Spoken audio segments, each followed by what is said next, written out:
Hi, I'm April Wilkerson, and we'll be talking today about carpal tunnel syndrome. For our purposes, we're going to refer to my patient as Patient X. She is a 45-year-old female who's recently diagnosed with carpal tunnel syndrome of the left wrist. She complains of intermittent numbness and tingling. The symptoms wake her up at night. They are worse when she types longer than 15 minutes, which is a problem because she's a medical transcriptionist. They're worse when she puts weight on the wrist. They can be resolved if she shakes them out or rubs her hands. And then objectively, her finger pads have a decreased sharp and dull sensation in the digits 1 through 3. And then she agreed to a 2-week trial of physical therapy before surgery to see if it would help resolve her symptoms. After 2 weeks, they were not better, so she did go ahead and have a carpal tunnel release surgery, and then her reevaluation was 5 days post-surgery. So, carpal tunnel syndrome is compression of the median nerve within the carpal tunnel. It's not generally caused by an injury. It's just a repetitive motion strain caused by swelling of the soft tissues that compress the median nerve when the tunnel is closed because of constant wrist extension. For joint mobilization, and this was during her first course of treatment, I chose to do radiocarpal distraction. This mostly because of her objective findings of the numbness of the decreased sensation in the finger pads, and then her subjective complaint of numbness and tingling. And then because of the mechanism of carpal tunnel syndrome itself, which is compression of the median nerve, of course, radiocarpal distraction will help to open the whole capsule, and in doing that, it's going to create space in that tunnel, which will allow the median nerve a little bit of room, and it almost immediately resolves the symptoms a little bit for the patients. Usually really enjoy that.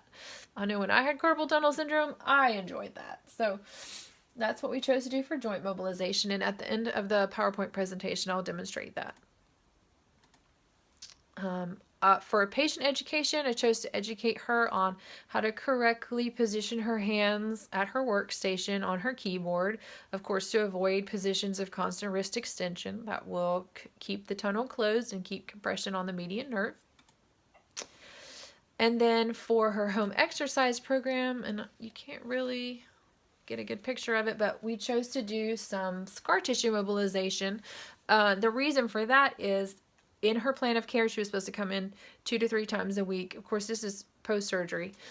2 to 3 times a week for scar tissue mobilization. It was also one of her goals to handle 10 minutes of scar tissue mobilization for desensitization of the scar. Patients with carpal tunnel syndrome who have the surgery, often one of the major complaints 6 weeks later is the scar is crazy sensitive. So to address that, you have to touch the scar.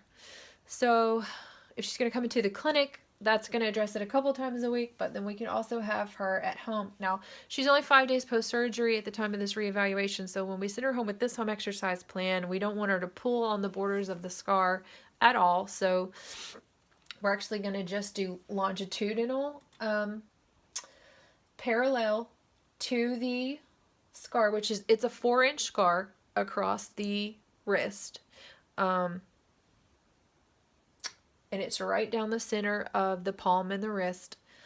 So she's still got the sutures. They're not going to come out till day 10. And even in, she can lay her hand just flat on the table and keep it in a neutral position, and just run those fingers right along the sides of the scar, just along the borders towards the body, pushing out the edema, which is noted in the chart. So subjectively, her symptoms are still waking her up once a night,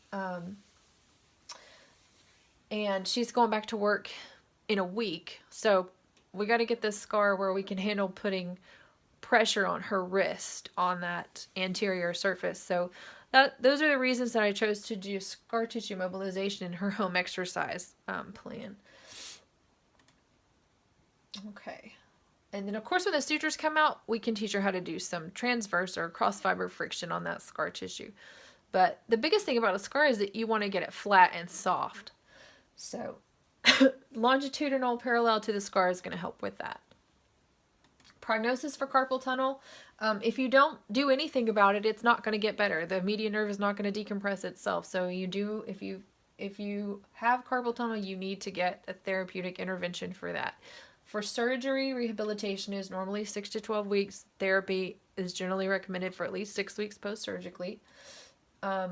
Most patients return to a pain-free status, by which I mean they're not experiencing the numbness and tingling that they originally complained of. And it's a kind of a constant ache in the wrist that they're no longer experiencing by 12 weeks post-surgery. Patient will need to maintain a cock-up splint or neutral wrist position for 10 days after surgery. And then it's really important to educate your patient to avoid positions of simultaneous finger and wrist flexion for at least 3 weeks post-surgery to avoid bowstringing of the flexor and of the flexor tendons. So that would be a surgical intervention if that happened. So you don't think about it, but when you are holding a coffee cup, a lot of times you're flexing your fingers and your wrist, or when you hold something to your chest, or holding a laundry basket. So it's a pretty common position to go ahead and educate your patient to try to be mindful of that and to avoid it. Well, obviously, we don't want them to have another surgery. And I think I have a picture of that. If you can see what that looks like. It's not too exciting. Kind of looks a lot like a dubitrin contracture, just not quite as involved. Okay, so I'm going to show you radiocarpal distraction and the scar tissue mobilization. Okay, I'm going to show you radiocarpal distraction of the left wrist. This is to relieve pressure on the median nerve.